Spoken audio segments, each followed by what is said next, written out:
You ask Tiger to calculate. This deals with linear inequalities with one unknown. The final result is a greater than 24. Let's solve it step by step. Simplify the expression. Convert the integer into a fraction.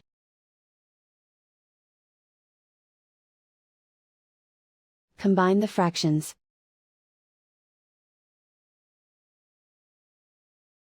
Combine the numerators.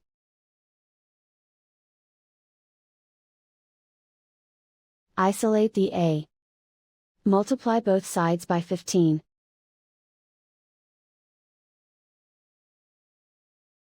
Group like terms.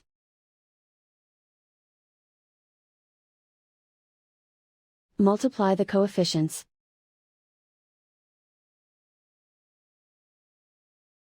Simplify the fraction.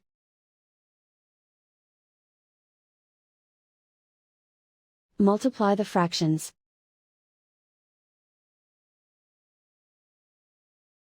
Simplify the arithmetic.